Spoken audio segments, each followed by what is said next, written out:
Hello, our Nature Kids families and everybody out there in the world. Today we have our inspiring change maker. We're super excited to be introducing you to Rodney Ingersol. He is the Aquaponics Gardener, and he's going to tell you all about that in this interview. So I've got Sammy J here beside me, our Nature Kids facilitator. I'm Tennille Christensen, and Sammy's going to be asking 5 very important questions to Rodney today. So I'm going to pass it over, but thank you so much for joining us today, Rodney.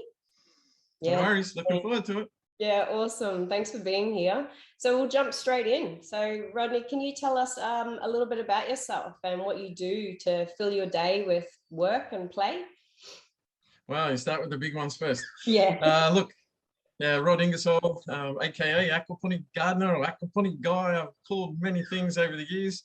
But look, what I am and what I do is just part of who I am ultimately. Look, I'm environmentally qualified environmental scientist. I've studied at university, environmental management, studied conservation, studied zoology. Technically, I guess you'd call me a zoologist. I ended up in Papua New Guinea for the last 20 years, up and down, running a zoo in New Guinea. I started up in PNG in 2000, year 2000 is when I went over there. If you remember back to Y2K, well, I went over there and I never thought I was coming back. But look, I went up there. I've been a private consultant. I've been a volunteer for years and years and years. I've worked for global corporations like Apple Computers. I've worked for NGOs. So I've had a very varied career to now. I've also done a lot of work with national parks and wildlife service. I used to be a photographer, whale watching tours, and I used to photograph the flukes, a scientist actually, not really running tours, but I was photographing all the flukes and tracking them up and down the coast. I've done a variety of things as an environmental consultant, and now I'm doing a lot of aquaponics. For the last 7 years, I've been working in PNG, up and down, in community development. So I've been setting up fish farms and chickens and ducks and microeconomic schemes for women's groups and church groups and building ways and means for them to not only enhance their life, but also provide an income. So aquaponics is just one of those things that I've been doing. And I started aquaponics about 20 years ago in PNG, actually helping a fish farmer, trying to get rid of his waste and turn that into a product. So that's how I started aquaponics, and I'm pretty sure I was the first one in Australia, but I didn't really monetize that. And I gave all my information away for free, really, on YouTube, which is fantastic, because that's what I do, help other people, serve other people. So in a nutshell, I'm about people and the planet. That's all I do. Just look after the earth and serve people and do my best to navigate both. But look, how do I fill in my day? I am at the moment, as I said, turning a hobby, aquaponics, into a business. So I've been doing a lot of that for the last couple of months. We've got COVID to thank for that. I'm currently not in PNG. And now I'm building an aquaponics business. I look at that as a massive positive as well. So I've changed track a little bit, and now I'm really building a big aquaponics coaching platform so that I can help and serve other people where their needs are, so that they can grow food in their backyard as well. So that's a little bit about me. I'm a family man. I've got 3 kids, married, and live here in probably one of the best places in the world in Cairns right now. Amazing. Can I jump in before you ask another question? Yeah. So you must eat a lot of greens, because you've got lettuce growing out of your eyes in this video. I do. And if I get closer to the screen, you can really see. I love it. And Sammy keeps disappearing. So I'll just, don't worry, everybody. This is just for your entertainment as much as the verbal content is. But Rodney, we met quite a few years ago because you were teaching our students from our permaculture design course. Samantha was one of them. We brought all of our students over to your property, and they got firsthand experience of seeing your amazing setup and learning from you. So that was a really nice connection to make. And thank you. It was so insightful, and I know lots of people got a lot out of it. So thank you. It's great to be on this, to be in Nature Kids now and staying in contact and watching your journey as well to make this a full-time global kind of opportunity for people to learn about it beyond Cairns, because of, you know, we can't travel these days. And I know that you've got an online program as well happening. Yep. I've got a couple of mini. I've got a mini aquaponic system where you can click and download instantly, and I've also got a one-bed aquaponic system, just something to help people to get started really quickly. And there's hours and hours of me talking and revving people up and just motivating people to grow food for themselves, actually. So, but what I'm doing is that's all part of a larger picture where I will do interactive like Facebook groups and building a community and having a 10-week program, so that everybody has a chance to grow food at whatever level they're at, and in the backyard, because as we know, food security is a major issue at the moment, particularly with COVID. Now everyone's starting to go, okay, there's something here we need to do. Why did our grandparents grow food and we're not? There's a problem there. So as people start to turn on that green light, or green lettuce in my case right there, the light bulb moment, then people are starting to turn to growing their own food, and particularly kids. It's a great place to start when you're a child and learn from mentors from the very beginning of your life and make your life easier. Yes, yes. And what you're doing is so much fun as well. You just mentioned the kids there, and that's what I think, how much fun children have being involved in the systems that you're, you know, teaching people about. You kind of touched on the second question already, but I'm going to ask it again just in case there's anything else you want to add to it. But why do you do what you do, Rodney? Oh, I've got plenty of reasons why I do what I do. Look, I've got a really deep spiritual connection to the earth, to the creator, and to really impact people's lives. So I'm here, my purpose is to serve other people, basically, if you boil it all down. Why are we here on this planet? It's to help people, it's to build people, it's to encourage people, it's to motivate people. So I've got some of those deep-rooted spiritual connections to enhance people's lives. And I see every day as a gift, no matter what industry you're in, whatever area you're in. If you're breathing, you're alive, you can contribute to somebody's life, and you can build somebody up, or you can rip them apart and tear them down. And a lot of people do that. I'm not advocating that, but we've all got a choice to make. We've all got this life. You know, what's our legacy that we're going to leave? I'm trying to live my legacy, not just leave a legacy. I'm trying to live a legacy, is definitely leave one behind for my kids, but I'm trying to live a legacy. So everything I do is my legacy. I don't want to get to my 90-year-old deathbed and wonder why I didn't do something. So that's why I took off and went to PNG, you know, when I was, I think I was 23, 24. Took off on a whim. Everyone said I was crazy. Hey, I went anyway. Didn't let other people's negativity stop me. You know, getting back to the question why I do it, I just have this deep-rooted connection. I want to leave something behind. And really, I've got strengths. I've got a lot of things to offer other people. And I truly believe that I can offer that. I can offer a different perspective. I can offer my own knowledge and experience, because nobody's got it. You've got yours, I got mine. We can all share and impact and build people's lives. So, you know, there's some of the reasons. But look, I just want to do more. I want to help more. I want to contribute more. I want to make more impact into this world, because there's just too much negativity.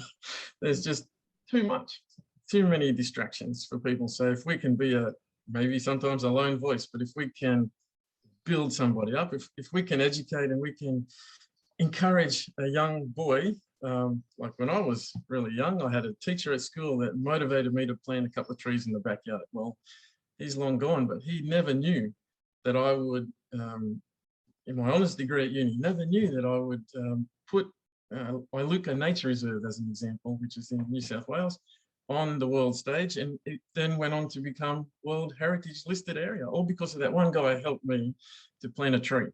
So I ended up working with national parks, and that's a small little step, but that guy, Mr. Creed's his name, and I'll never forget him. And another teacher, biology teacher, when I was in, I think, year 9 at school, he encouraged me with his stories on PNG. He'd actually come back from PNG. Well, he didn't know, and I didn't know either where my life was headed, but in the end, I ended up going to PNG and living his stories that he used to tell me. And he was always talking about butterflies. His name was Jed Mosley. We're still very good friends today.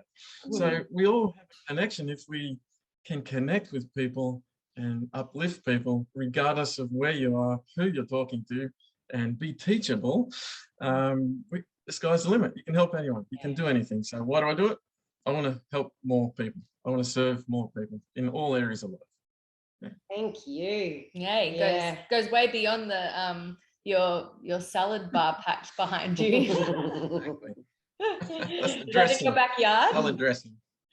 Yeah, that's a system because of COVID. That's my COVID system. So I built a commercial system down the back of my garage last year in the middle of COVID in my lunch hour every day for, I think it was about 9 weeks. I spent 1 hour a day for 9 weeks and I built a commercial aquaponic system down the side of my garage.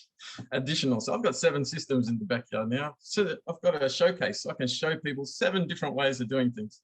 Yes. Wow. Fantastic. Oh, we need to come for an update then. Yes, please. Come over anytime. Thank you. Always welcome. Awesome. Cheers, Rodney. Can you tell us how you use this month? We're working on the permaculture principle, integrate rather than segregate. Can you share with us how you use that in your life? Different ways? Integrate rather than segregate. Oh, I mean, I integrate so many things into my life. I never segregate anything, but I think I touched on, I've got a few points. I think the first thing is a connection. Like I mentioned before, a deep spiritual connection. I integrate that and also dreams. Now, you might think I'm crazy, but I dream a lot at night. I really hear things. I see things. It's just like if you can think of someone and say, oh, a phone call, I need to ring that person. And then suddenly you hear that they're dying or whatever.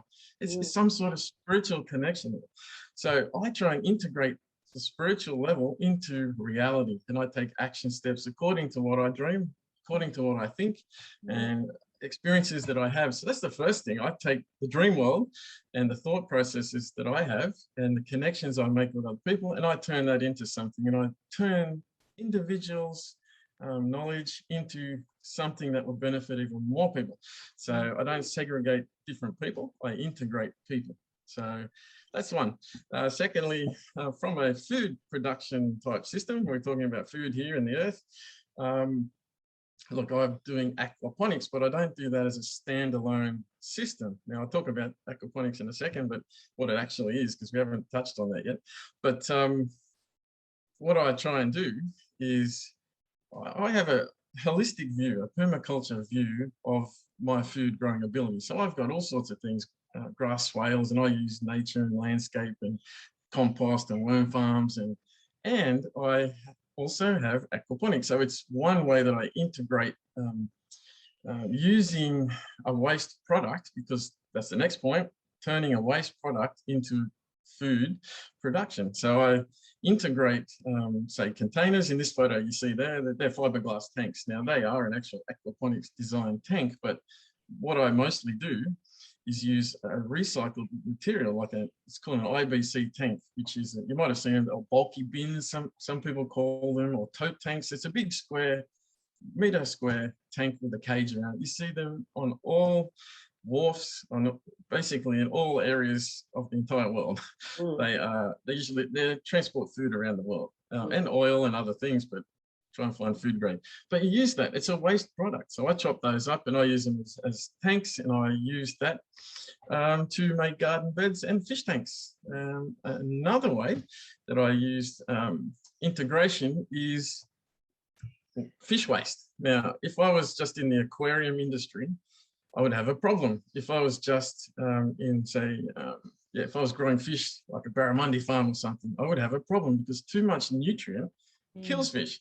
They wouldn't last a second. They wouldn't last more than a couple of days anyway, in their own waste. So what I do, I use the waste as a nutrient, and that is fertilizer for all of my vegetables. And that all my grow beds, like the one behind me, that's a floating raft system, but I also use gravel.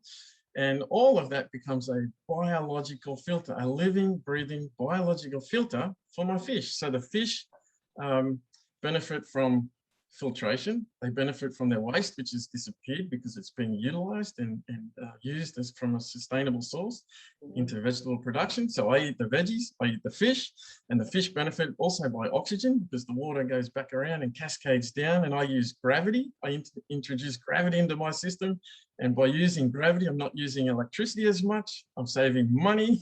I'm also saving money by not driving to the shops. I'm integrating. If you look at it from a sustainable system, it's the triple bottom line. That's my approach, the triple bottom line. So I teach other people. That's the community element. I make money and save money at the same time.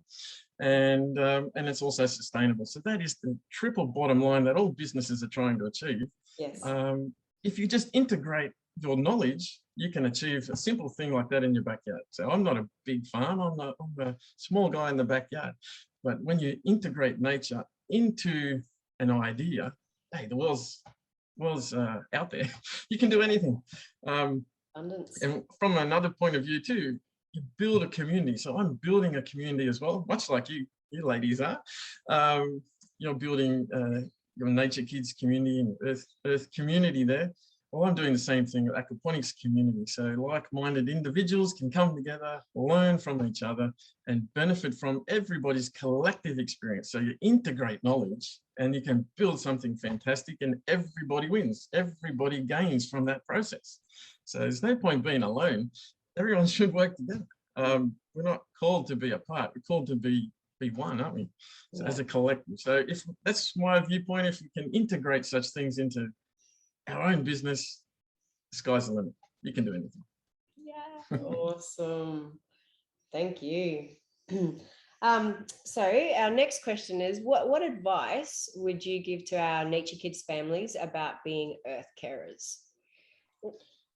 All right, I've got lots of things to say. You'll have to stop me if you don't want me to talk. We're loving it. I've got heaps to say. I've even got a few notes here, so I might have to refer to those. But look, I've thought about this my entire life. Advice to not just earth carers, but also to my kids. I'm a father. I've got to give them advice every day. I'm a husband. I'm also a son. So you've got to think about the words that you're speaking every day, I think. Biggest thing that I think that I keep telling my kids is their biggest opportunity is in front of them. Don't worry about yesterday, worry about tomorrow, what you can accomplish tomorrow. Do what you love. Second point, I think, do what you love and what you're passionate about. As I mentioned before, I used to do whale watching, taking photos. I was very passionate about that. I still am. I love it. But I'm now doing aquaponics. It doesn't matter. I'm still that whale guy, whale photographer guy, and now I'm aquaponics guy. That is this guy. Yeah. It's just the same as I'm the community development guy in Papua New Guinea. It doesn't matter. I am a collective of all of this experience, so do not change who you are. I'm not going to be molded and shaped into someone else's belief system. I have my own system that I follow. So I think that's a great, that's a great point. And when I was thinking about this, when you gave me that question, I was thinking, as a kid, what advice would I prefer to hear as a kid? And this is some of the things that I've learned over all my life now, 40 odd years. This is what I would like to hear. Don't listen to the naysayers either. Too many of them. Yes. Don't listen to naysayers. If I'd done that, I would have stopped in my tracks years ago. Because just real quick, real personal here for a second, just for having red hair, being different, persecuted all my childhood. If I'd listened to one of those people, I would have never done anything, never achieved anything. Instead, I used that as rocket fuel. It fueled my desire. So don't listen to these naysayers. Follow your heart is another point. Just follow whatever it is you're passionate about. Don't stagnate. Don't stop. Do something. Keep momentum going every single day. So if you're trying to plant a forest, what do? You've got to start with planting a seed. If you're trying to restore a paddock, an old degraded paddock that's been used for years by cattle and it's all eroded away, what do? You've got to actually dig the soil. You've got to plant some seedlings, plant some seeds. Soon you'll have a canopy. You need emergent species. You need biodiversity. Birds will come in, casseres disperse seeds. All sorts of things will happen, and then suddenly you'll have frogs and lizards and snakes and reptiles and all these arboreal mammal species. It's all going to come. Why? Because you planted a seed.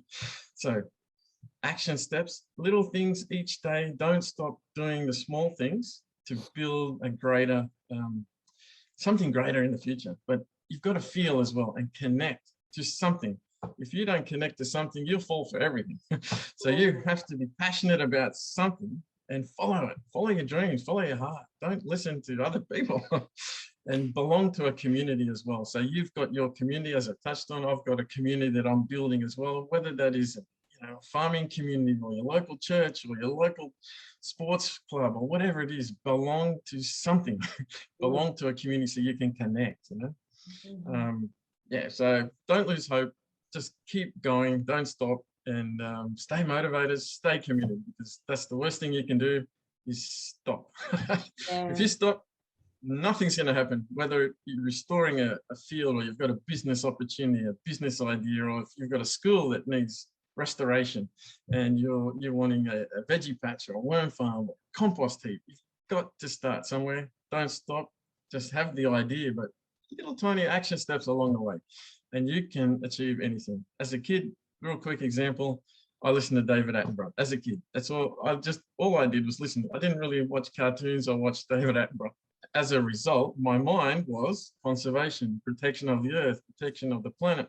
And what did I do? I became an environmental consultant. I studied science. I went over and discovered new species in PNG and in Australia. So one little seed someone can plant in you, you can do anything. So I just want to inspire your audience, because you can do it. Don't let a single person stop you. Feed and strengthen your mind and your heart all the time. If you do that, you'll never stop. But I think I'll stop because I'm talking too much. They were great, wise words. Grabbing onto all of that there. That's beautiful. I actually took notes. Good stuff. Fantastic. Hey, look at that. Look how cool that water is. Green filtered water. I really loved what you said in towards the end. I love everything that you said, but there was a point there. We have, lots of people have the vision and they talk about, sustainability and having, the sustainable landscape and growing food and, school community gardens and all of these things. It's so easy to dream it up and to have these beautiful visions. And in this line of work in permaculture, I hear it from people all the time. But it's the integration, like how do we actually make it happen, is those little steps every day. There's the planting of the seed, but there's the caring, the looking after, the maintaining, the consistency. So that's really powerful, I think. And also what you said about watching David Attenborough, we're quite protective around what our children watch as well, because they're little sponges, and we can relate on that coaching, in that coaching realm of, what you see in the world and what you believe. There's levels of programming happening consistently on all levels from all ages. And so as parents, we kind of have that responsibility of ensuring, having boundaries around what our children are actually taking in, what seeds are being planted in their minds. Absolutely. Couldn't agree more. Well, thank you. So go.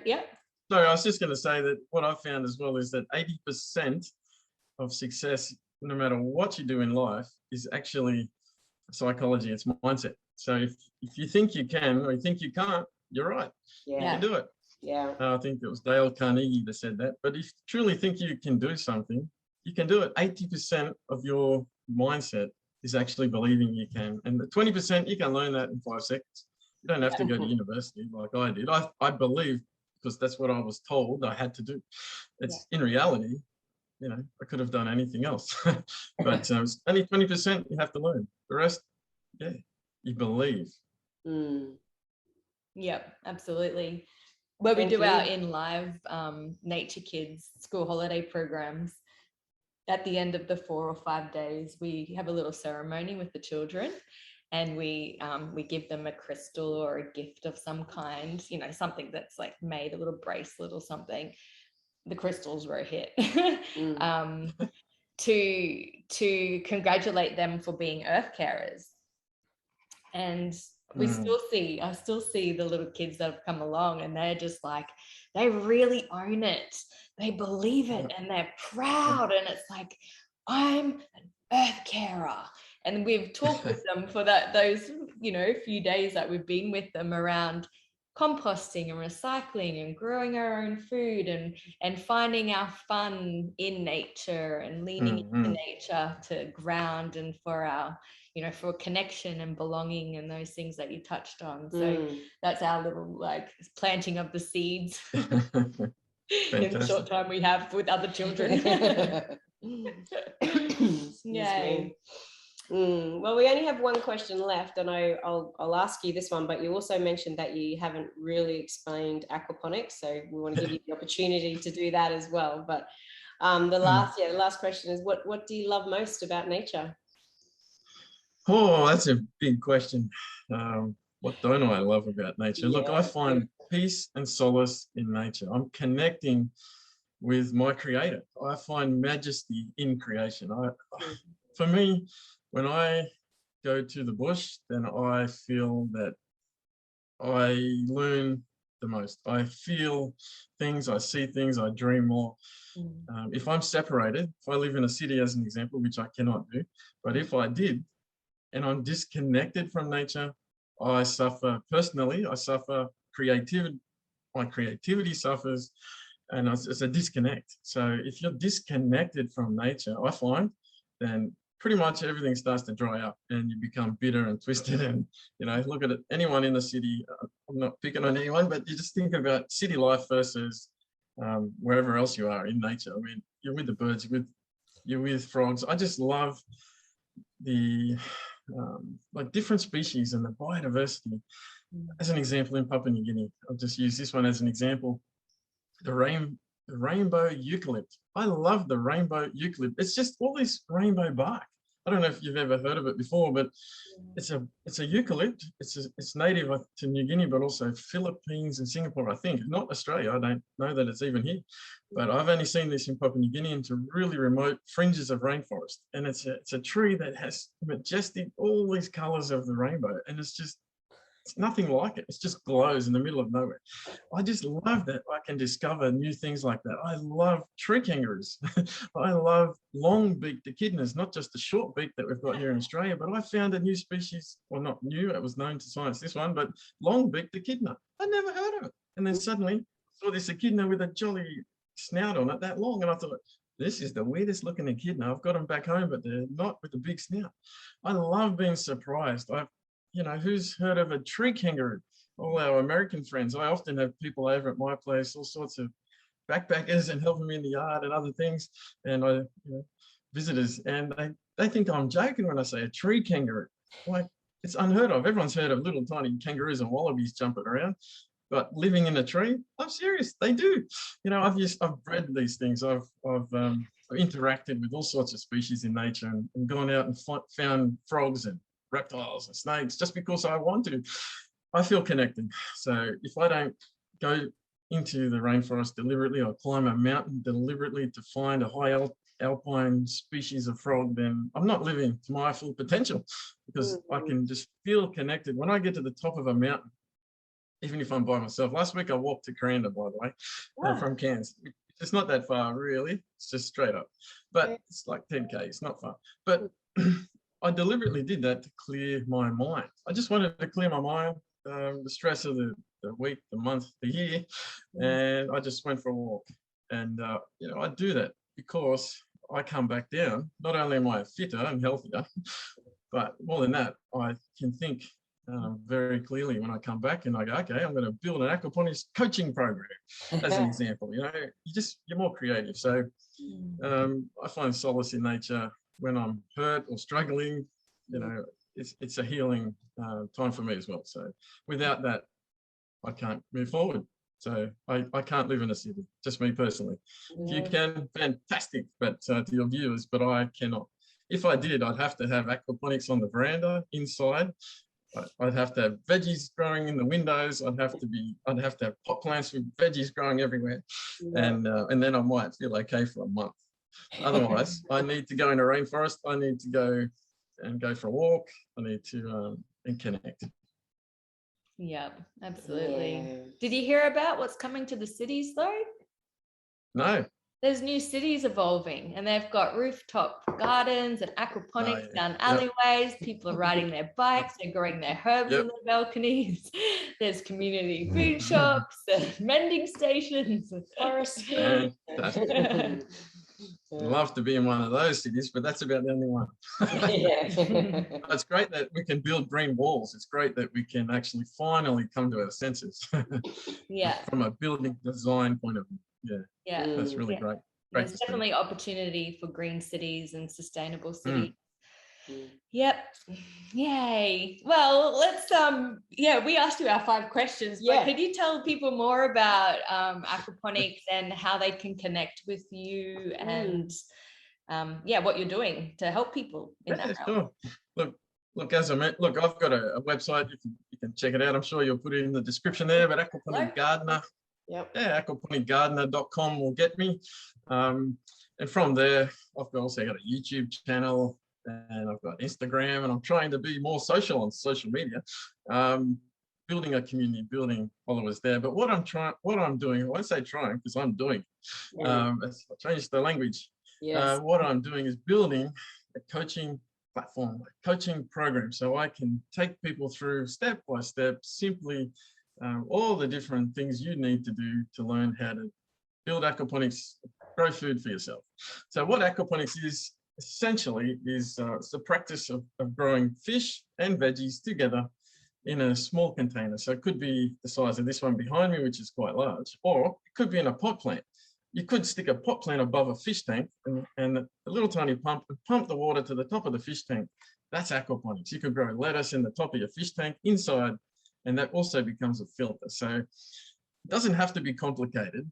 I've got 7 different ways that I do things, and I'll show people all those 7 ways, but it doesn't have to be complicated. And I try and do the simplest steps and use all my environmental and sustainable development knowledge to put it all into one spot. So there's other people talking about aquaponics, and they do all different things. That's them. That's great. No one is doing what I'm doing because I'm the only one of me.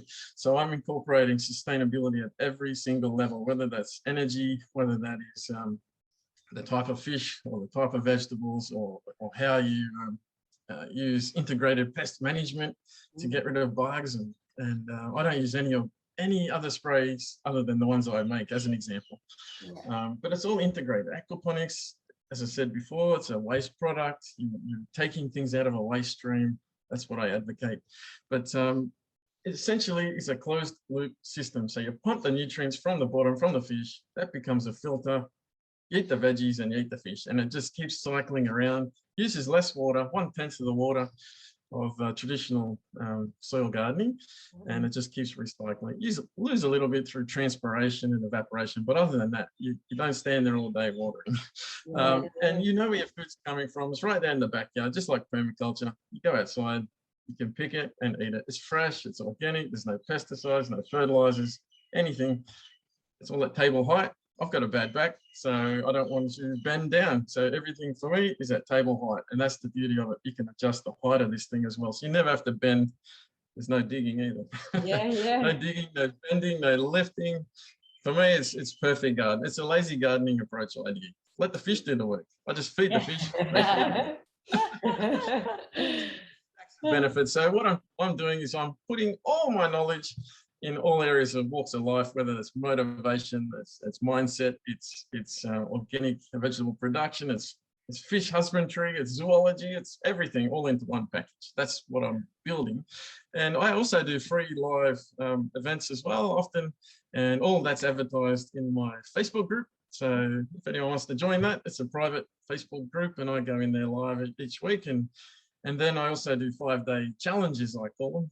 5-day challenge of aquaponics, where I give 5 days of knowledge free. So I just want to give knowledge away so that it comes back to me tenfold.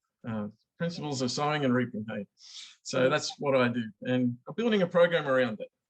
Wonderful. Excellent. Yeah.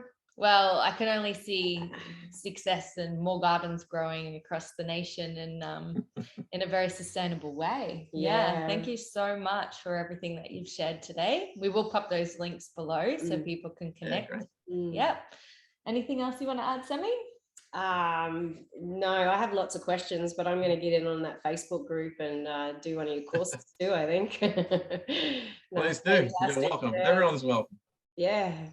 Thank you so much. I think this, you know, added so much wisdom and value and tips in there today, especially with the principle that we're working on this month. There's so much integration in your systems and also in your life and your lifestyle that you shared with us. It's been really interesting. Thanks, Rodney. Yay. So I might just stop the video now and just say goodbye to everyone. So thanks again for your time. And until next time, keep playing. See you. Bye. Hey guys, thanks for having me.